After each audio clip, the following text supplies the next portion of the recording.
¿Quieres obtener tu certificado de estudios de secundaria? El Colegio Sanet tiene la solución. Culmina tus estudios en tan solo 2 años. Clases de reforzamiento en vivo, acceso a nuestra plataforma virtual donde encontrarás clases de todos los cursos. También te brindaremos el horario de nuestros docentes, quienes estarán atentos para poder resolver todas tus inquietudes. Puedes estudiar de cualquier parte del Perú. Para mayores informes, escríbenos.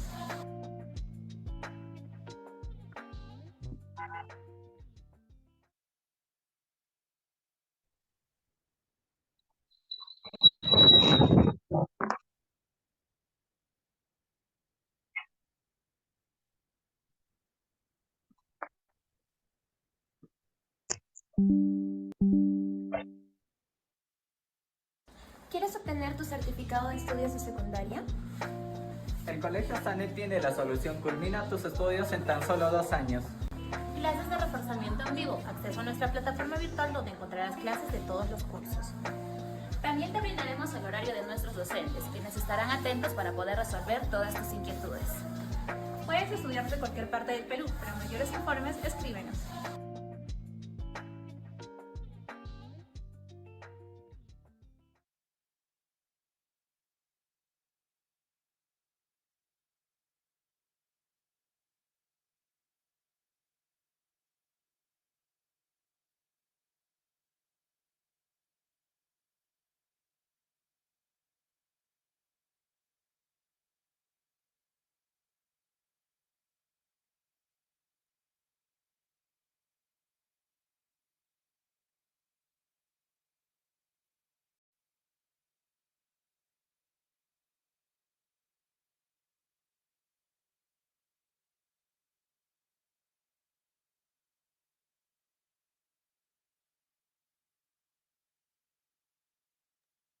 Buenas tardes, estimados estudiantes.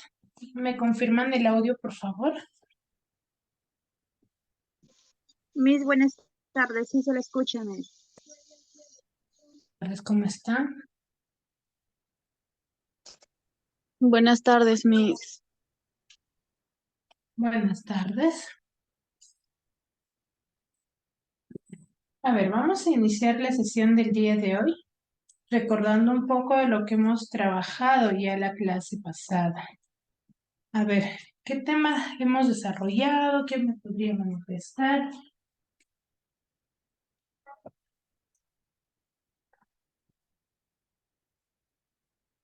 ¿Quién recuerda qué es lo que ha entendido de la clase?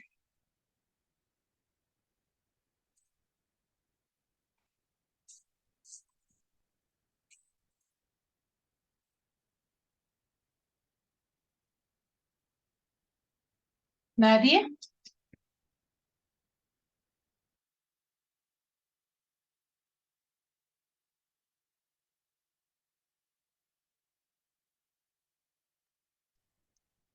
Se habló sobre el clasicismo, Miss. Ya se ha desarrollado el tema del clasicismo, que dijimos, que hablamos respecto a ello.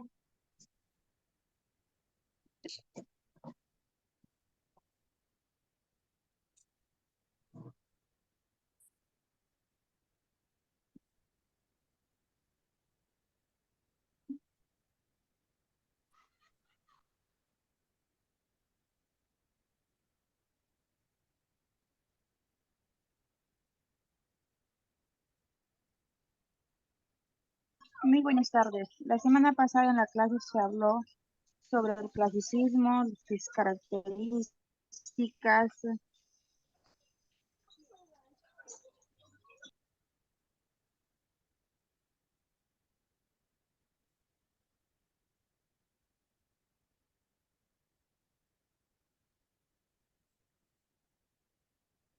Ya, muy bien. Vamos a hablar, ¿qué características tiene de fundamental el clasicismo? ¿Cuál es la característica fundamental de ello? ¿Mm?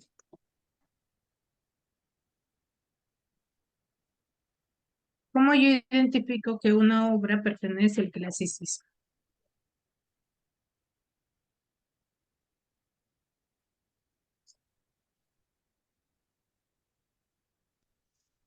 Disculpe, no escuché, profesora.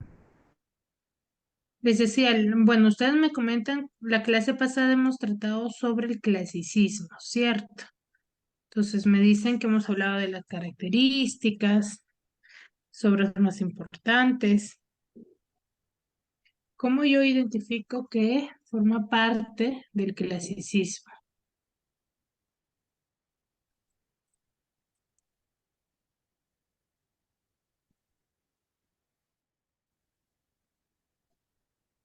¿O qué características en particular tiene el clasicismo?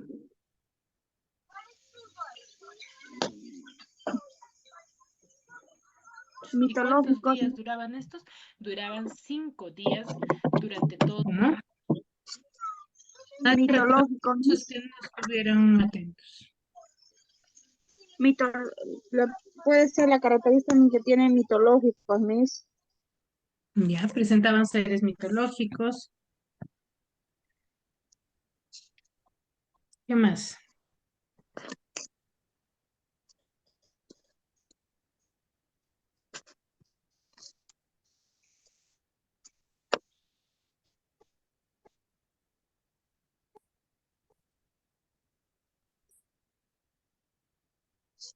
¿Cuál es lo que predomina o qué característica en particular predomina dentro del clasicismo?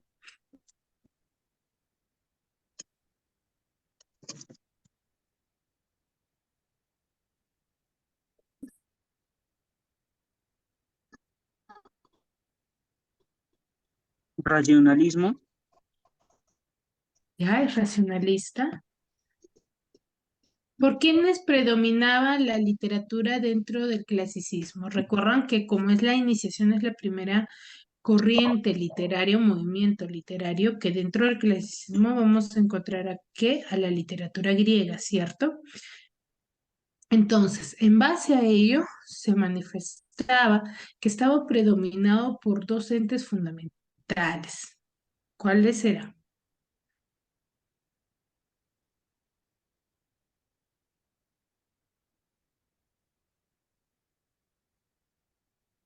¿Lo puede repetir, ¿Por profesor? quiénes, No lo he escuchado. por quiénes predomina la literatura clásica? ¿O quiénes lo difundían, mejor dicho?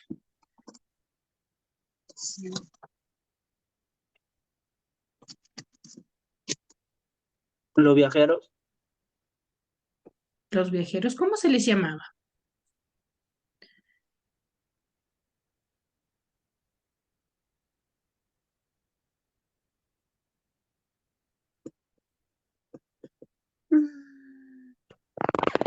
No, no me acuerdo, profesora. Parece que no han estado atentos, chicos. A ver, recuerden que toda clase, ¿sí? Nosotros debemos, ustedes como estudiantes deberían de cuestionar quizás alguna duda si es que tuviesen, ¿no? Para no tener quizás estos inconvenientes. Veo que la mayoría que estuvo conectado a la clase pasada no puede responder y solamente hay una respuesta a ello de que uno no estuvieron atentos. ¿Mm? Chicos, entonces recuerden que el registro de asistencia está siendo desarrollado de acuerdo a la participación que cada uno de ustedes está teniendo. ¿Sí? A ver, cuando nosotros hemos hablado la clase pasada sobre el clasicismo, ¿sí? Hemos dicho que es un primer movimiento literario, el cual va a hacer un giro hacia las formas clásicas. ¿Ya? Pero este movimiento no solamente se va a desarrollar dentro del ámbito literario, ¿sí? Sino también en el ámbito cultural, la música. A ver, por favor, ahora apagamos los micros si es que no vamos a participar. Yuleisi, gracias. ¿Ya? Por favor, recuerden, tenemos normas claras. Les vuelvo a recalcar que toda clase. Sí, ustedes siempre y cuando desean participar, podrían activar su audio o levantar la manito, que es una opción también, ¿ya? Pueden levantar su manito si es que desean participar o dar alguna acotación. ¿Qué, chicos? Muy bien, entonces, a ver, les decía que cuando nosotros hemos hablado de este movimiento literario, hemos dicho que se da una vuelta a lo clásico, ¿no? A lo cotidiano, tanto, pero estas manifestaciones se va a desarrollar a estas formas griegas y romanas que se van a manifestar no solamente en el ámbito lingüístico literario, sino también en todas las artes, que son, por ejemplo, la arquitectura, su misma cultura, la música, la pintura, sí, y dentro de ello va a estar la literatura, sí, las características que se manifestó la clase pasada se va a desarrollar en estas artes, sí, pero de acuerdo a su formato, de acuerdo a su forma, ¿sí? Más no se va a excluir, ¿no? Por ejemplo, en la pintura se va a tomar en cuenta en cuanto al color, en cuanto a la temática de diseño que ellos vayan a tener, ¿sí? Ahora, como les decía, este es un primer movimiento que va a presentar, como es un primer movimiento y no se ha dado a conocer ninguno otro, va a haber cierta originalidad, ¿cierto? Va a haber cierta originalidad en cuanto a la temática de su historia. ¿Ya? ¿Por qué? Porque es el primer movimiento literario. Por ende, no había antecedentes quienes habían manifestado quizás la misma temática. Va a haber armonía en cuanto a su metodología, a su hilación de temas y la normatividad que van a respetar de esa época. Y una característica fundamental del clasicismo va a ser el fatalismo. ¿Ya? ¿Por qué decimos que es una característica fundamental dentro de esta época?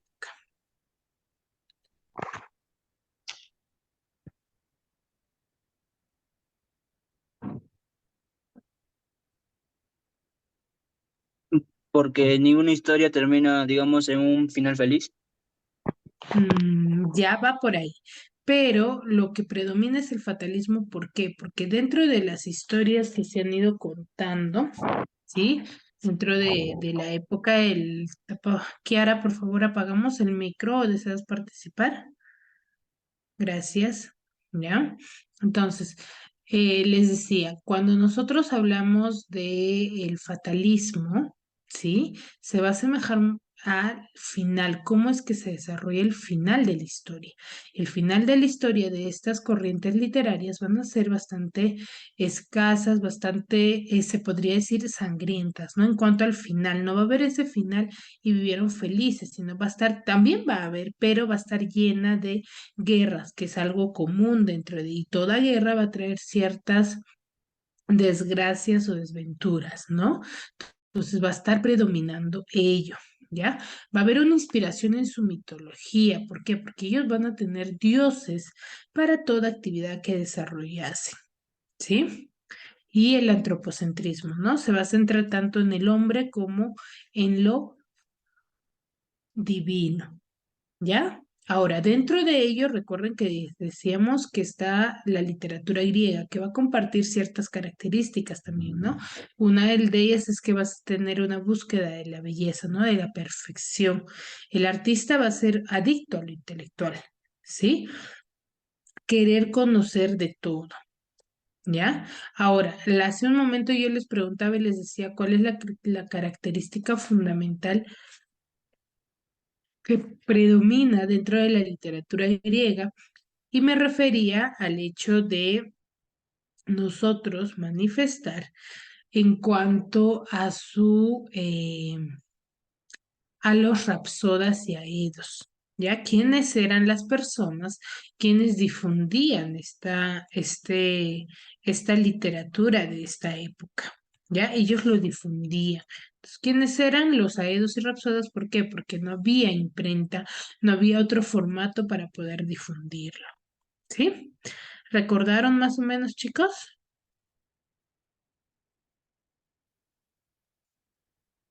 Sí, más o menos, profesora. Ya, por favor, les pediría, por favor, que estén atentos, ¿sí? Dentro de la clase, ¿sí? para poder comprendernos. A ver, Mónica me dice, ¿por qué tiene un final sangriento? ¿Por qué decimos, como les decía hace un momento, por qué las historias que se van a narrar ahí eran historias de guerras, que era algo común dentro del desarrollo de su historia, ¿sí? De guerras, de enfrentamientos, ¿sí? Es por ello que el final va a desarrollarse de manera sangrienta, porque va a haber muertes de los personajes principales o secundarios que formaban parte de la historia, ¿no? Entonces, por ello, ¿ya? Muy bien, entonces, una vez hablado de ello, del género, vamos a hablar el día de hoy del teatro griego, ¿ya? El teatro griego, como todo movimiento también que está dentro de la literatura griega, ¿sí? Es la iniciación. ¿Cómo es que se inicia, no? ¿Cómo consideran ustedes que se iniciaría el teatro de esta época?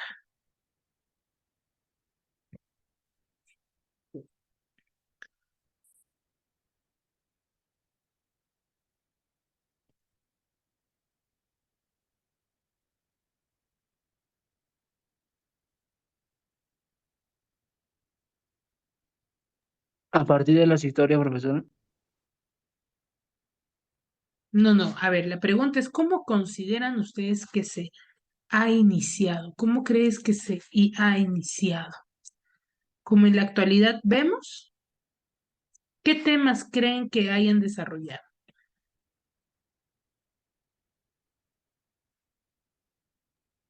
Los temas sobre los dioses y las guerras. Ya, puede ser, puede ser. ¿Qué más? ¿Cómo creen que se haya difundido? ¿Cómo creen que hayan significado?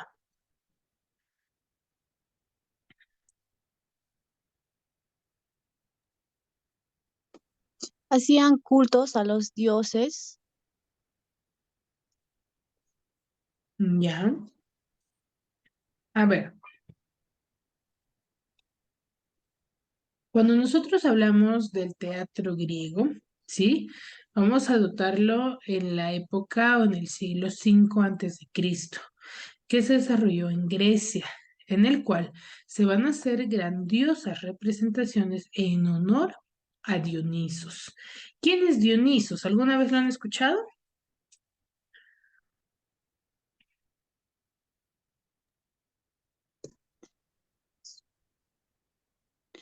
Dios Hijo del de uno de vino. los dioses. ¿Cómo?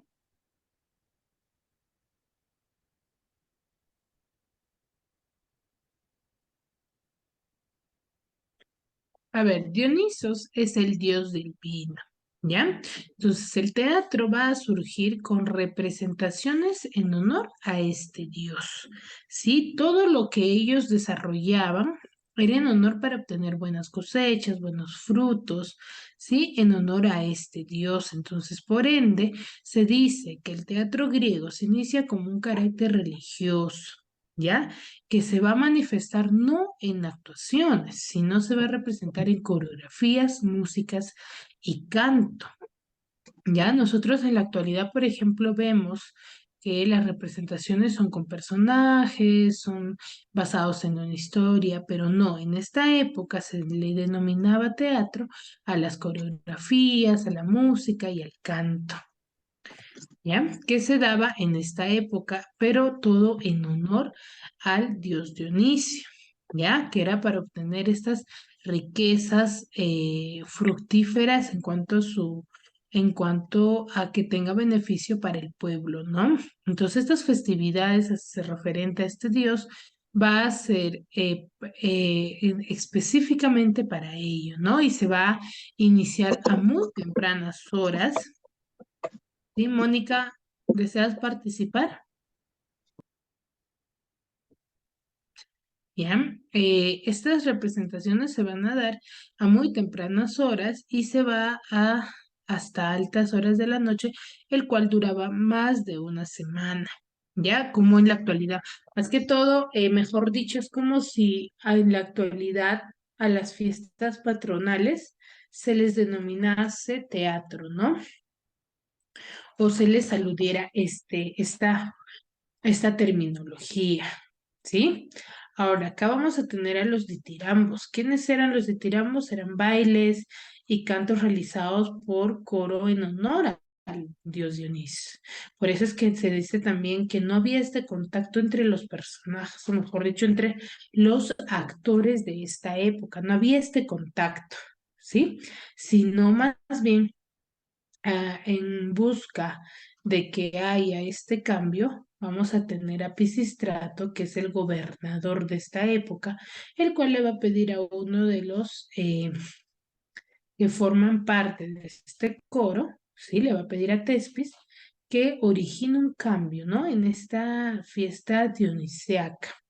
¿Para qué? Para atraer a más espectadores. Entonces, para ello a Tespis se le ocurre realizar este pequeño cambio en el cual se enfrenta con se podría decir, con su elenco, ¿sí? Entonces a él se le ocurre salir de este elenco que estaba conformado por 12 hombres, el cual va a enfrentar al coro y va a generar lo que hoy conocemos como diálogo, ¿no? Porque como les decía, ellos no tenían este contacto, ¿sí?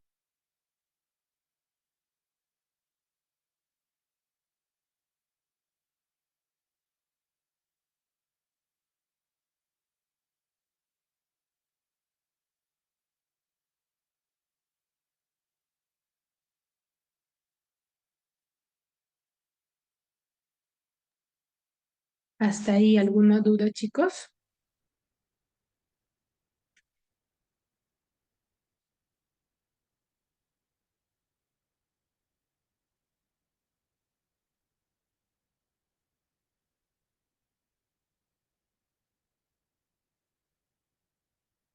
Chicos.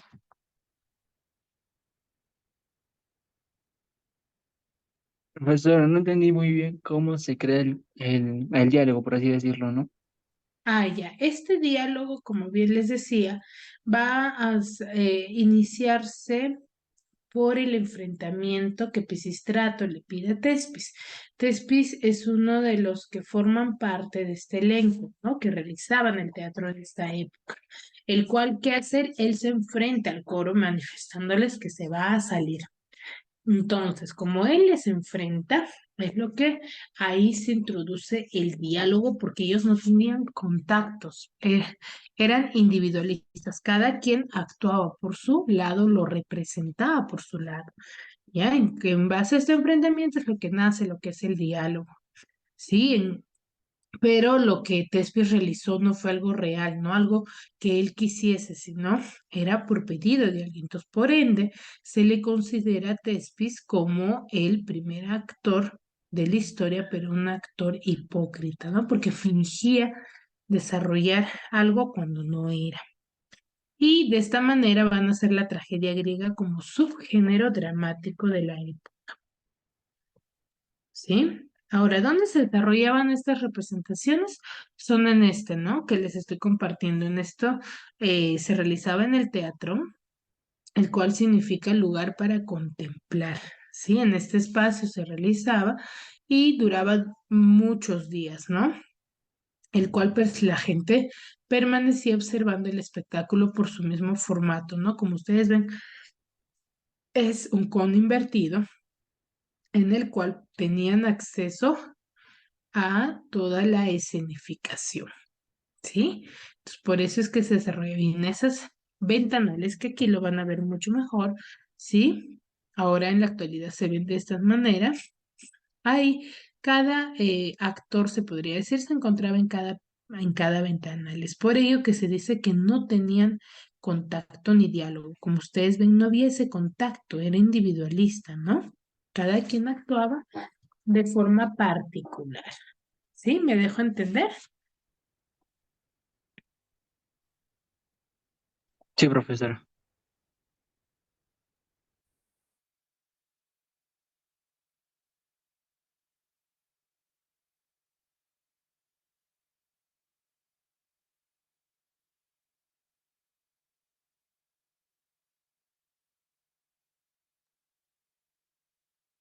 Muy bien. ¿sí? Entonces, en este formato se desarrollaba lo que es estas escenificaciones sumamente importantes, ¿no? De la época, ¿ya? En la actualidad ahora se ve así, ¿no? Y acá se ubicaba en esta parte, ¿sí? De la parte inferior, se ubicaban todos los espectadores, ¿no? Ya con el cambio que hizo Tespis, las representaciones o esta iniciación de representación van a tener ciertos cambios, ¿sí? El primero de todos es que se introduce el diálogo.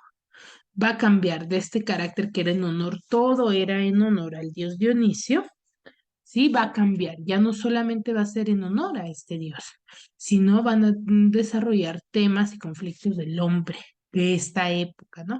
Ya van a ir escenificando las historias de esta época y se va a formalizar el trabajo de los actores, ¿no? Mejor dicho, que se va a respetar o se va a tomar como importante, en el cual van a surgir los primeros autores, que es Sófocles, Esquilo y Eurípides, y van a ser el género dramático con el surgimiento de la tragedia. ¿Ya? Entonces se va a dejar de lado qué cosa, las representaciones religiosas, que eran en honor a un dios nada más, ¿cierto? Sino ya se van a dar a conocer diferentes temáticas y van a representar temas o ideología o conflictos que el hombre desarrollaba en esa época, ¿no? Que hasta la actualidad lo podemos observar, ¿sí? Ahora, los griegos que integraban a estos grupos, ellos van a incorporar este tipo de escenificación, ¿sí? A sus a su cultura, ¿no? Va a formar parte de su cultura. Y los actores de esta época van a dar vida a los personajes que van a ser creados ya por notables. ¿Por qué? ¿No? Porque ya va a haber este cambio. Entonces ellos van a crear, o mejor dicho, van a plantear a personajes que van a estar manifestados en esta época. ¿Ya? Que ya han significado, mejor dicho, dado a conocer una temática. Es por ello que ya ellos van a dar otro giro, ¿no? Ahora, los actores, la mayoría, por no decir todos, eran hombres y sus vestuarios en realidad eran bastante simples, ¿no? Estaba conformada por sus túnicas y los coturnos. Las túnicas son esos más relacionados, o mejor para que me entiendan, es a lo que el hábito que usa el padre de color blanco, por ejemplo, en las iglesias, ese eran las túnicas, y los coturnos es esa soguilla que se amarra en la cintura. Entonces, esto nada más o está conformado por estos dos elementos, objetos, ¿sí? Para la escenificación en estas épocas. Aparte de ello, ellos o los actores van a usar máscaras. ¿Máscaras para qué? Ustedes se preguntarán, ¿por qué creen que usarían máscaras? Para, para representar la comedia y tragedia. Ya, la comedia, la tragedia, sí. Ellos usaban máscaras para dar a conocer por ejemplo, si su personaje daba a conocer tristeza o alegría, ellos lo representaban con diferentes máscaras, ¿sí? Para la tristeza ellos tenían una máscara, la alegría igual, y no dejaban ver su rostro. Pero el uso de estas máscaras también tenía cierto beneficio, ¿no? El cual va a ser para enfatizar un poco más su voz, ¿sí? En el cual la expresión de su sentimiento va a ser representado y también van a cumplir la función de amplificar el sonido de la voz, ¿ya? ¿Qué hacían? Que amplificaban por la obstrucción que ellos tenían por la máscara, ¿no? ¿Y por qué? Porque en esta época no existía, obviamente, los micrófonos, ¿no? Entonces ellos tenían que gritar, por así decirlo, para que las demás personas lo escuchen. ¿Sí? Entonces esta era la función, ¿no? Entonces, ¿cómo se inició el vestuario, por ejemplo, del teatro? Se puede decir que estaba lleno de túnicas y coturnos junto con las máscaras. ¿sí?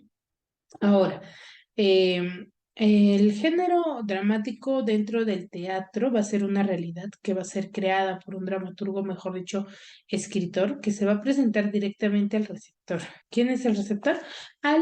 La persona que lo visualice, ¿no? Mejor dicho, al espectador, ¿sí? ¿A través de qué? A través del diálogo, ¿ya? A través del diálogo.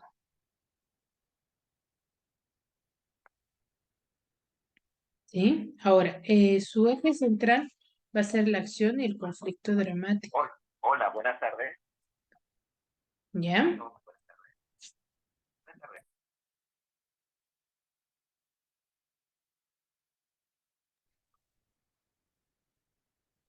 ¿Sí? ¿Me dejo entender hasta ahí, chicos? Sí, profesora. ¿Ya? Ahora, su eje central va a estar basado en la acción y el conflicto dramático de esta época. ¿Ya? Aquí llamamos conflicto dramático a esta parte de la etapa, el cual va a estar conformada por el desarrollo de lo más llamativo, ¿no? Lo más llamativo, el clímax de la historia, se podría decir, ¿no? Lo que en sí engloba toda la historia.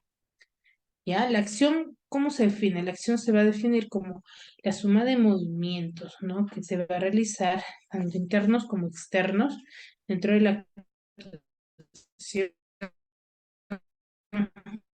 y se van a ver enfrentados a una experiencia. Esta va a estar compuesta por los incidentes tanto mayores o menores que lo va a conformar. Es esa pequeña, ese pequeño sentimiento que tú tienes por querer seguir observando, ¿no? O visualizando, ¿sí? Ahora, su estructura interna de este género dramático se va a desarrollar en tres etapas. Uno, que es la presentación. ¿Qué es la presentación? Es el momento inicial en el cual se va a dar a conocer a los personajes, al lugar y se va a plantear el problema. ¿Ya? Ahora este problema se va a conocer con el nombre de conflicto dramático. ¿Qué va a ser el conflicto dramático? Es el enfrentamiento entre dos fuerzas, ¿no? Una de las cuales va a querer vencer a la otra como de lugar, ¿no? Mejor dicho, que va a querer prevalecer una idea con otra. Ahí es lo que se da el conflicto, ¿no? Y en el desarrollo ya se va a desarrollar el conflicto en general y va a culminar con el clímax, ¿no? Que es el momento de máxima tensión en que si se soluciona o no, que ya va a formar parte del desenlace, ¿no? Si es que el conflicto ya se ha resuelto y se van a explicar los incidentes y la acción va a tomar un curso, o mejor dicho, un cambio general, lo cual va a conducirlo a un final, ¿sí? Ahora, van a obedecer a esta lógica tanto interna del mundo en que están inciertos, ¿no? Tanto los personajes. Ahora, ¿qué características tienen estos personaje se podría decir que va a tener una estructura primaria y una estructura secundaria, el cual va a corresponder a los parlamentos, ¿no? De los personajes en forma de diálogos, monólogos, soliloquios y apartes, ¿no? Ahora, su estructura secundaria ya va a estar basada, ¿sí? En entrada o salida de personajes, tipo de escenografía, el lenguaje gestual, el lenguaje proxémico, la luz, mejor dicho, los elementos que forman parte de este desarrollo de este tema, pero de forma externa, ¿no? Que lo complementan a la historia, ¿sí? Aparte de ella, la estructura externa de este texto dramático va a estar compuesta por los actos, escenas y cuadros. Los actos que son unidades mayores, ¿no? En el cual se va a dividir la acción. Y las escenas que son las entradas o salidas de personajes, ¿no? Y los cuadros, las unidades menores en las cuales se va a dividir la acción, ¿no? Acción 1, acción 2, cuántas acciones en realidad. Ahora, nosotros tenemos que aprender a diferenciar también entre un texto dramático y una obra dramática. ¿Cuál creen que sea la diferencia?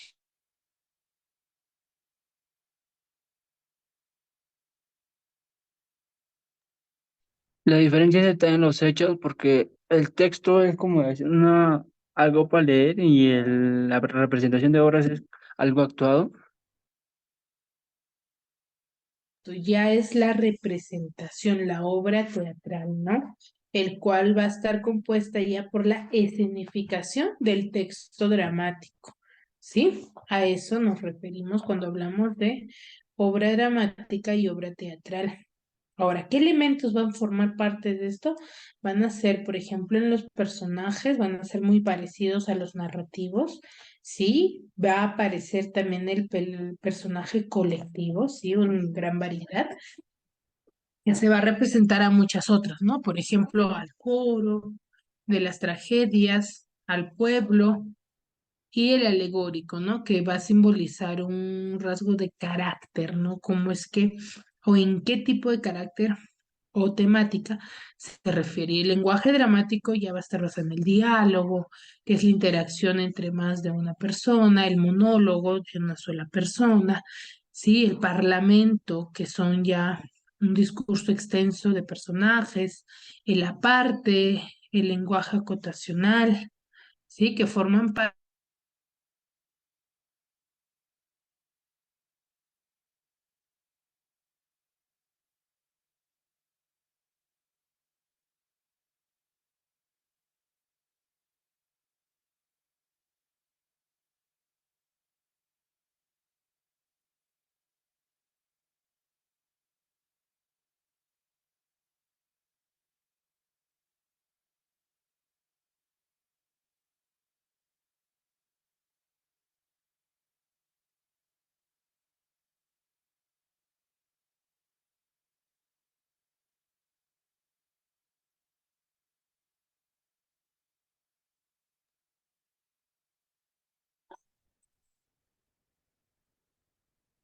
Sí, chicos, hasta aquí alguna duda, alguna consulta.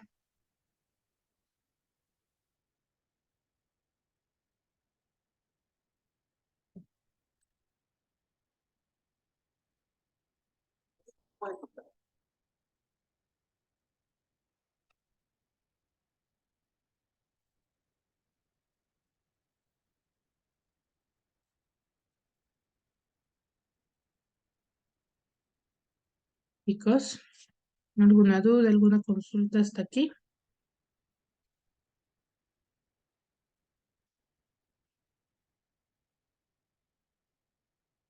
¿O todo claro?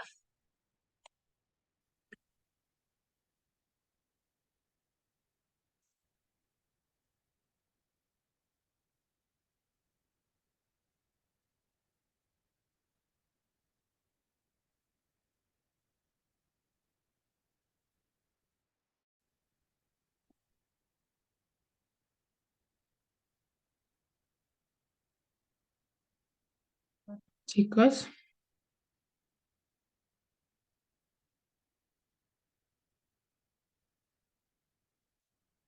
Mónica, Kiara, Yuleisi.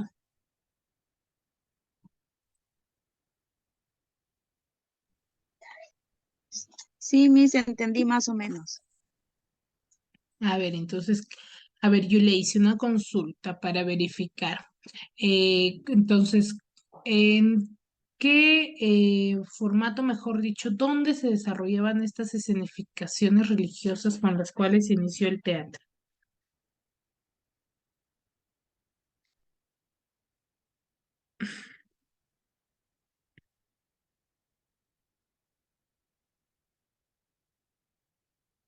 Yuleisi, lo acabamos de mencionar, ¿eh?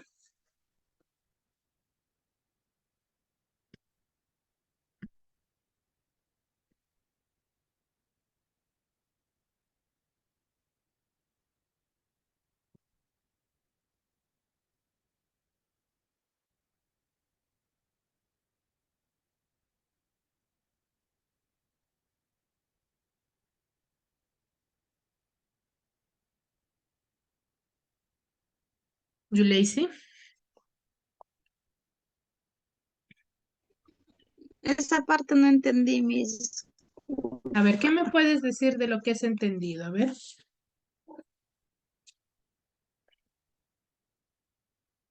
A ver, ¿qué parte has entendido, Yuleisi? ¿Qué has captado?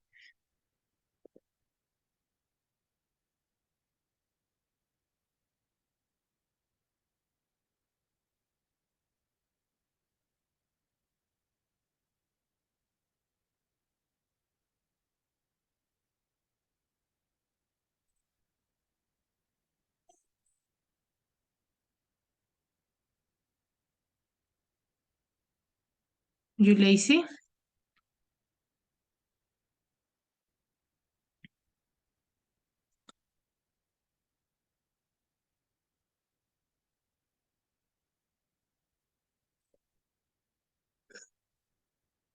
Yuleisi. Mi disculpa, no he estado atenta. Ya, a ver, chicas, recuerden que la asistencia registrada participación, entonces si ustedes no hablan y se quedan calladas, para mí no están dentro de la clase. Solamente tengo a un participante dentro de la clase que ha estado interactuando durante todo el momento. Si tienen dudas, me gustaría que ustedes lo lleguen a manifestar. No entiendo por qué se quedan calladas.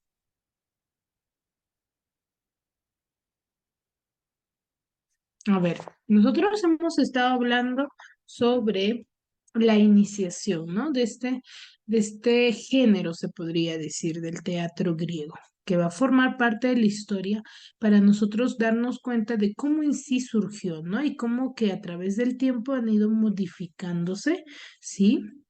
En base al avance de la ciencia. Ellos van a iniciar con qué? Con escenificaciones dignas para un dios nada más. ¿Cierto? Con escenificaciones para este Dios nada más, con esta representación para dar a conocer sus, sus alabanzas y tener o obtener beneficios fructíferos para su alimentación, ¿sí? O producción.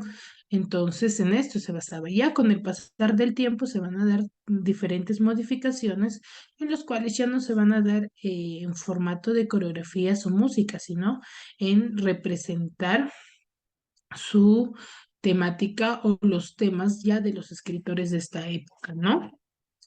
Uno de ellos decíamos que era Sófocles. Bien, que era Sófocles. Sófocles es uno de los representantes de esta época, el cual va a vivir en el gran apogeo, ¿no? Sin mayores contratiempos, pues va a pertenecer a una familia muy acomodada, ¿sí? En el cual él va a manifestar que esta tragedia humana que surge en esta época va a obedecer a una fuerza superior a lo divino, ¿no? Y que es el destino. Sí, él da a conocer que aquello que ya se había manifestado, ¿sí? Se va a tener que cumplir así pase el tiempo. Ahora, ¿qué aportes nos da Sófocles? Uno, el aumento, él va a aumentar a tres el número de actores, ¿no? Dentro de la escena y va a introducir lo que es el formato del triagonista y va a profundizar mucho en la psicología de los personajes, se va a interiorizar mucho en ello, ¿sí? Y va a decorar el ambiente del escenario, ¿no? Nos va a presentar un ambiente ya decorado en cuanto a la temática. Ahora, sus obras, él va a escribir más de 120 dramas, ¿sí? Obras dramáticas, los cuales hay muchos los que van a formar parte de lo más importante, ¿no? El Ajax, el Antígona, Edipo Rey, Edipo Colonna, Electra, los Traquinias, son aquellas de las obras más destacadas de este personaje, ¿no? ¿Qué características tiene Sófocles, o mejor dicho, dentro de su temática, eh, de su historia? Uno, que va a dar mayor importancia a lo que es el diálogo, al contacto entre personajes, y va a priorizar mucho en la predestinación fatalista. ¿Sí? Va a priorizar esta temática, ¿no? De dar un final o esta predestinación o esto ya planificado, planteado por los dioses, no se llegase a cumplir, ¿ya? Y se va a preocupar también por la moral y la psicología de los personajes de esta época. Él acentúa mucho lo que es el distanciamiento entre el hombre y la voluntad divina. Por eso es que se dice, ¿no? De que él va a tener va a priorizar mucho la predestinación fatalista porque él se va a poner a ello, ¿no? Que a veces lo divino que se desarrollaba en esa época, que lo ya maldecido se podría decir, o predicho, no se llegase a cumplir, pero a pesar de todo se va a llegar a cumplir. Una de sus obras más importantes es Edipo Rey. ¿Ya?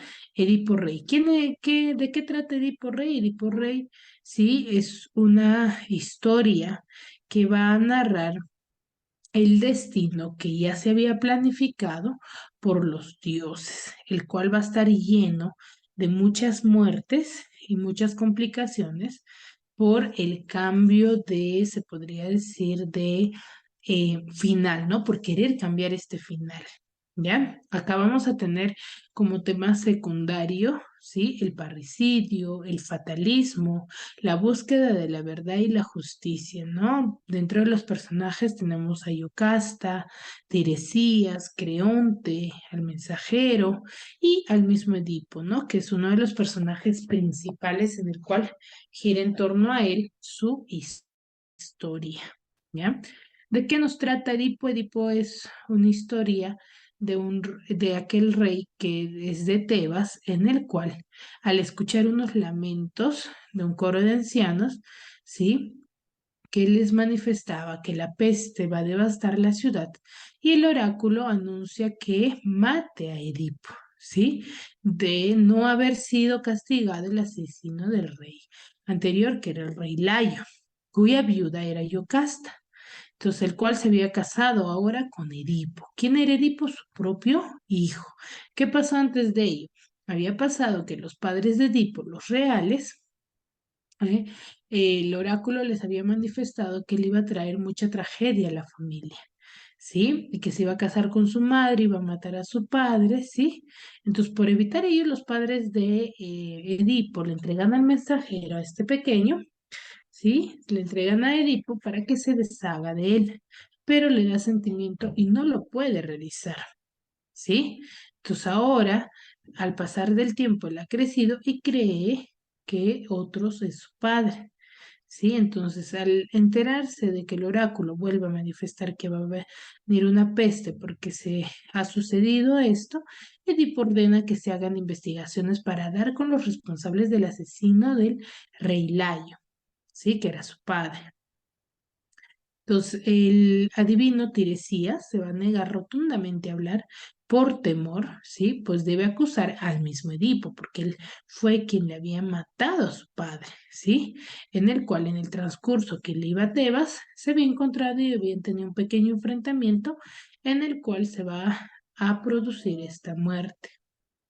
¿Sí? Entonces, él desconociendo su origen, Edipo, mata al rey, pues, ¿no? El cual el acusado por ser cómplice Tiresias se va a ver obligado a revelar la verdad. Entonces, Edipo se va a acordar, aunque vagamente, de este altercado, en la cual va a matar a un hombre y va a comprobar de ser él en realidad el criminal, ¿no? ¿Quién había matado? Entonces este mensajero va a llegar de Corinto a anunciar que el rey Polibo, de quien Edipo cree ser hijo, ¿sí? Había muerto. Entonces Edipo se alegra a pesar de todo porque el oráculo ya le había anunciado que mataría a su padre y que se casaría con su madre. Pero el mensajero Corinto le confiesa que no es hijo del rey Polibo, sino del rey Layo. Entonces, al conocer esto, Edipo va a tener conocimiento, ¿sí? Y ante esta tremenda verdad se va a mostrar la desdicha inmesurable del monarca, ¿no? El cual la reina de casta se ahorca en su cama, en su habitación, al descubrir que había cometido este incesto y el Edipo se arranca los ojos y se destierra a sí mismo y es acompañado por una de sus hijas nada más. Sí, se destierra de la ciudad de Tebas, quedando como nuevo rey su cuñado Creonte. Y de esta manera finaliza la historia, ¿no? Entonces, un poco, se podría decir, espeluznante en cuanto a cómo termina, ¿no? El desarrollo de esta historia, ¿sí? Por un cambio de querer no cumplirse el destino que ya se había planificado, pero se llega a cumplir a pesar de todo, ¿no?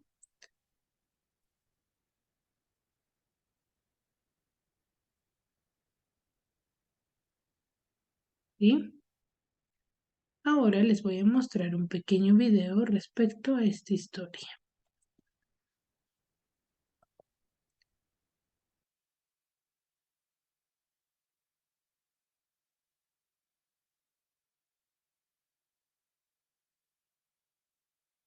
Edipo es un personaje de la Grecia clásica. Fue rey de Tebas, una ciudad situada a unos 50 kilómetros de Atenas, que en la antigüedad era la capital de la región.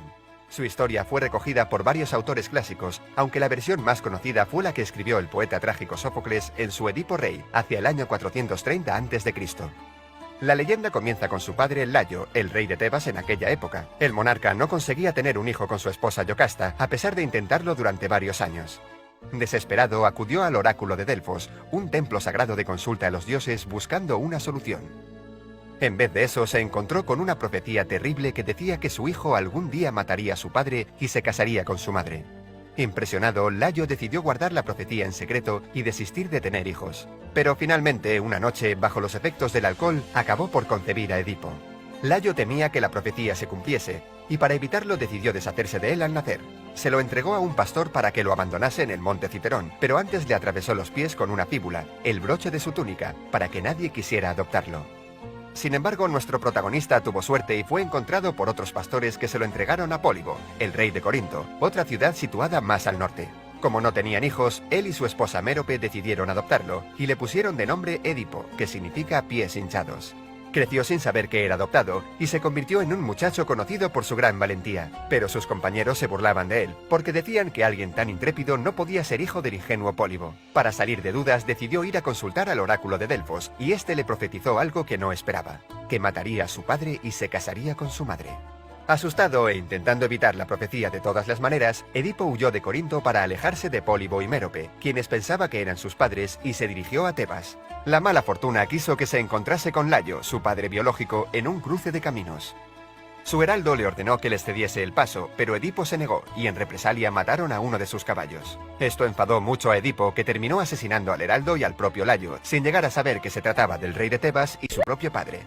Continuó su camino y al llegar al monte Picio se encontró con la Esfinge. Este ser con rostro de mujer, cuerpo de león y alas de ave había sido enviado por los dioses para atormentar a la población de Tebas. Destruía las cosechas y a todo el que se encontraba le planteaba un acertijo, y si no lo acertaban, encontraban la muerte. Nadie era capaz de resolverlo, pero cuando se encontró a Edipo le preguntó: ¿cuál es la única criatura que al amanecer anda a 4 patas, al mediodía anda a 2 y al caer la tarde anda a 3? Y este le contestó que el ser humano, porque en su infancia gatea con sus manos y rodillas, cuando es un adulto camina con 2 pies, y en el anochecer de su vida, cuando se convierte en un anciano, utiliza un bastón, lo que equivale a caminar con 3 pies. La Esfinge enloqueció de ira y se arrojó desde lo alto del monte. Edipo fue recibido como un salvador en Tebas. Como premio fue nombrado nuevo rey, y se casó con Yocasta, viuda de Layo y su verdadera madre. Con ella tuvo 4 hijos: Polínices, Eteocles, Ismene y Antígona. Al poco tiempo, una terrible epidemia de peste asoló la ciudad. Para saber la causa de este castigo de los dioses, Edipo consultó una vez más al oráculo de Delfos, que le dijo que la plaga continuaría hasta que fuese encontrado y condenado el asesino del anterior rey de Tebas, Layo. A partir de entonces, Edipo comenzó una ardua investigación y removió cielo y tierra para encontrar al asesino del anterior monarca. Finalmente, gracias a la ayuda de Tiresias, un adivino ciego, descubrió la amarga verdad, y con ella su propio origen. No solo había matado a su padre, el rey de Tebas, sino que se había casado con su propia madre. Cuando Yocasta se enteró, abrumada por la vergüenza, se quitó la vida. Ante su cadáver, Edipo cogió uno de los broches de su vestido y se arrancó los ojos con él. Y como penitencia, decidió exiliarse de Tebas, solo permitiendo que lo acompañase su hija Antígona para ayudarle. Vagó sin rumbo como un mendigo hasta que Teseo, el mítico héroe que venció al Minotauro, le acogió en Colono, donde murió tiempo después. Como muchas de las historias de la Grecia clásica, el mérito de la leyenda de Edipo está en el gran simbolismo que encierra. Tanto es así que más de 20 siglos después sirve como perfecta representación de una de las teorías psicoanalíticas más conocidas y mencionadas de nuestra época.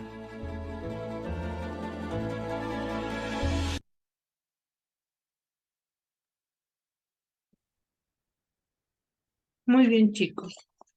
Entonces, esto es parte de la historia de Edipo Rey. Hasta aquí, ¿alguna consulta?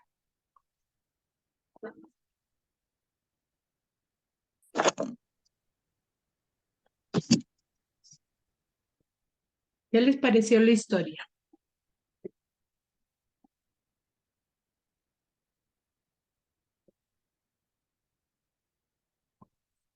¿Les pareció interesante o no? Sí, profesora. Sí, Miss, estaba interesante. Bien, espero que sí.